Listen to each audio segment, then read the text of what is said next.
കർത്താവ് നിൻ്റെ ഉന്നതമായ നാമത്തിന് സ്വസ്ഥം ചെയ്യുന്ന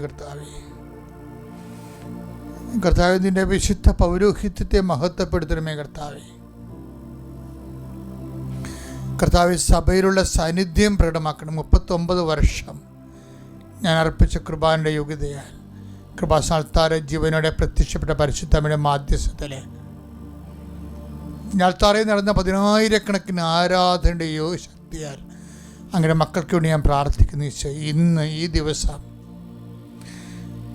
വീട്ടിൽ നിന്ന് ഇറങ്ങിപ്പോകുന്നവരുണ്ട് ഈശോയെ, ഓരോരോ കാര്യം സാധിക്കുന്നതിന് വേണ്ടി ഞാൻ നിനക്ക് മുമ്പ് എൻ്റെ ദൂതനയക്കുന്ന അളിച്ചത് കർത്താവെ, ആ മക്കളുടെ മേലെല്ലാം സഞ്ചാരി മാതാവിൻ്റെ സമയത്തിൻ്റെ അധികാരിയുടെ ദൂത ചൈതന്യം ഉണ്ടാകാൻ ഇടയാക്കണമെന്ന് പ്രാർത്ഥിക്കുന്നു.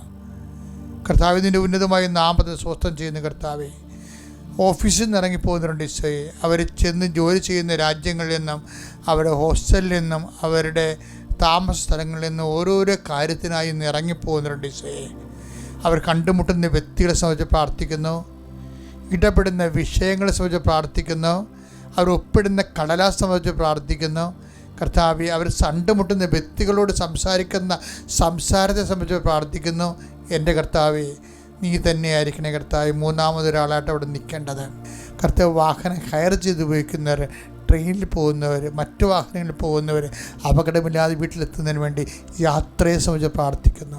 അവിടെ യാത്രയ്ക്ക് കൂട്ടുപോകുന്നവരെ, അവിടെ യാത്രയെ കണ്ടുമുട്ടുന്ന വ്യക്തികളെ അകപ്പെടാതിരിക്കാനും പലതരത്തിലുള്ള ഞെരുക്കങ്ങൾ ചാടാതിരിക്കാനും എടുക്കുന്ന തീരുമാനം കറക്റ്റായിരിക്കാനും കറക്റ്റ് തീരുമാനത്തിൽ നിനക്ക് വിജയം ഉണ്ടാകാനും പരിശുദ്ധ ദേവമാത നിങ്ങൾ മക്കളെ സംബന്ധിച്ച് പ്രാർത്ഥിക്കുന്നു. ശ്രുതികട hallelujah Jesus Christ pour out his spirit with fire fingers soak with the precious blood Lord in peace spirit of power and grace.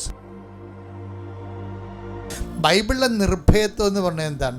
Will of God കാലാവസ്ഥ ഭേദങ്ങളോടുകൂടി അക്സെപ്റ്റ് ചെയ്യാനുള്ള കഴിവിനാണ് ബൈബിൾ നിർഭയത്വം എന്ന് പറയുന്നത്. എന്താ കാര്യം?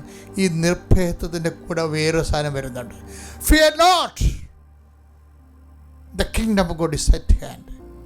അതായത് തമ്മിൽ യോജിച്ചാൽ പോണത്. വിൽ ഓഫ് ഗോഡ് വരുമ്പോൾ ഇപ്പം ഈശോ ആത്മാവ് അവനെ, വിൽ ഓഫ് ഗോഡാണത്. വായിച്ച ഭാഗം ആത്മാവ് അവനെ മരുഭൂമിയിലേക്ക് നയിച്ചു.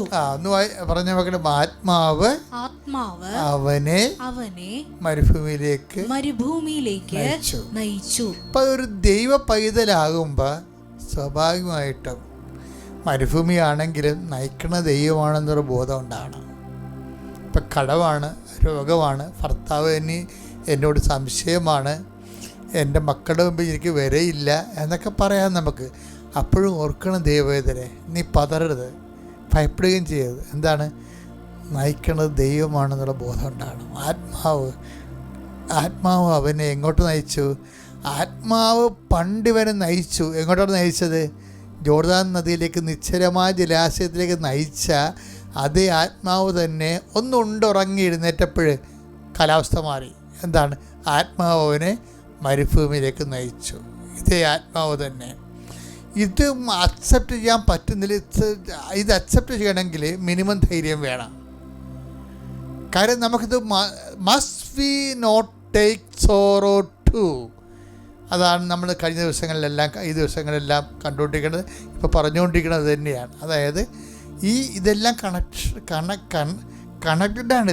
ഇതെല്ലാം വെച്ചാൽ നമ്മൾക്ക് ഇനി ഈശോ മരുഭൂമിയിൽ ചെല്ലുമ്പോഴെന്താ സംഭവിക്കണത്? മരുഭൂമി ചെല്ലുമ്പോൾ നമുക്ക് പ്രതീക്ഷിക്കാവുന്നതെല്ലാം സംഭവിക്കുന്നുണ്ട് അവിടെ. എന്താ കാരണം? മരുഭൂമിയിൽ ചെല്ലുമ്പോൾ സംഭവിക്കുന്നത് എന്താണ്? പരീക്ഷണങ്ങളാണ് വരണത്. പിന്നെ മരുഭൂമി എന്ന് പറഞ്ഞാൽ പിന്നീട് വചനം ഞാൻ ഓർത്തില്ല, ഈ ബൈബിൾ ഇത്രയും ഡെപ്താണെന്നറിയത്തില്ല. അത് ഓരോ ദിവസം ചെല്ലും തോറും നമ്മൾ കഴിഞ്ഞ ദിവസങ്ങളിലൊക്കെ കണ്ടില്ലേ, അതായത് വിലാപങ്ങളുടെ പുസ്തകത്തിലൊക്കെ കണ്ടില്ലേ, 3:22 ഓരോ ദിവസവും കർത്താവ് പുതിയ സ്നേഹമെന്ന് പറയുന്നത്. ഇതുപോലെയാണ് പുതിയ സ്നേഹവും പുതിയ സംഭാഷണവും. ഒരേ വചനം തന്നെ ആയിരിക്കും, പക്ഷേ ഓരോ ദിവസവും കർത്താവ് വ്യത്യസ്തങ്ങളായ വചനത്തിന് പ്രത്യേകമായ കമ്മ്യൂണിക്കേഷൻ മോഡ് തരും. ഓരോരോ ഒരേ വചനത്തിൻ്റെ ഫ്രെയിം എടുത്തിട്ട് അതിലൂടെ മൾട്ടി കമ്മ്യൂണിക്കേഷൻസ് നടത്തും. സംവേദനം ചെയ്യുന്ന ആശയങ്ങൾ വ്യത്യസ്തമായിരിക്കും. സംഭാഷണവും വാക്കുകളെല്ലാം ഒന്നായിരിക്കും, ആശയം വേറെ ആയിരിക്കും.